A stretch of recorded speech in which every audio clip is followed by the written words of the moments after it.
वृषा हि वृषभो विष्णुः वृषपर्वा वृषोदरः वर्धनो वर्धमानश्च विविक्तश्रुतिसागरः सुभुजो दुर्धरो वाग्मी महेन्द्रो वसुदो वसुः नैकरूपो बृहद्रूपः सिपिविष्टप्रकाशनः ओजश्चेजोद्युतिधरः प्रकाशात्मा प्रतापनः रुद्धस्पष्टाक्षरो मन्त्रः चन्द्रांशु भास्करद्युतिः अमृतांशोद्भवो भानुः शशिबिन्दुः सुरेश्वरः औषधं जगतः सेतुः सत्यधर्मपराक्रमः भूतभव्यभवन्नाथः पवनः पावनो नलः कामः कामकृत्कान्तः कामः कामप्रदप्रभुः युगादिकृद्युगावर्तो नैकमायो महासनः अदृश्यो व्यक्तरूपश्च सहस्रजिदनन्तजित् इष्टो विशिष्टशिष्टेष्टः शिखण्डी नहुषो वृषः क्रोधः क्रोधकृत्कर्ता विश्वबाहुर्महीधरः अच्युतः प्रदितः प्राणः प्राणदो वासवानुजः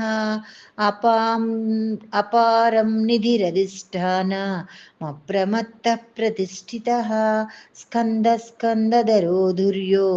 वरदो वायुवाहनः वासुदेवो बृहद्भानुः आदिदेवः पुरन्दरः अशोकस्तारणस्तारः सूरिः सौरिजनेश्वरः अनुकूलशतावर्तः पद्मी पद्मनिभेक्षणः पद्मनाभोरविन्दाक्षः पद्मगर्भः शरीरभृत् महर्दिरुद्धो वृद्धात्मा महाक्षो गरुडध्वजः अतुलः शरभो भीमः समयज्ञो हविर्हरिः सर्वलक्षणलक्ष्मण्यो लक्ष्मीवान्तः समितिञ्जयः वृक्षरो रोहितो मार्गो हेतुर्दामोदरः सहः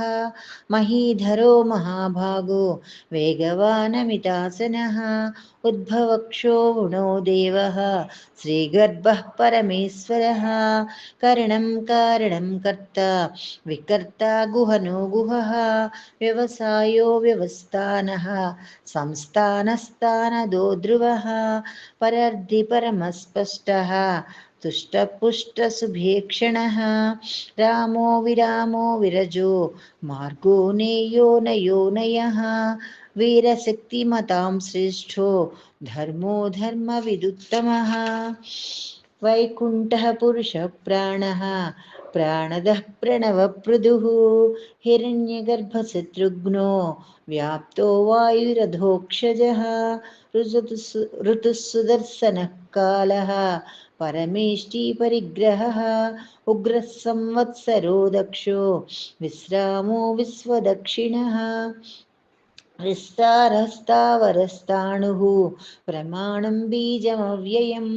अर्धोऽनर्धो महाकोशो महाभोगो महाधनः विष्णो भूः धर्मयूपो महामकः नक्षत्रनेमि नक्षत्री क्षमक्षामः समीहनः यज्ञयुज्यो महेज्यश्च क्रतुसत्रं सतां गतिः सर्वदर्शी विमुक्तात्मा सर्वज्ञो ज्ञानमुत्तमं सुव्रतः सुमुखः सूक्ष्मः सुघोषः सुखदः सुहृत् मनोहरो जितक्रोधो वीरबाहुर्विदारणः स्वापनः स्ववसो व्यापी नैकात्मा नैककर्मकृत् वत्सलो वत्सलो वस्नि रत्नगर्भो धनेश्वरः।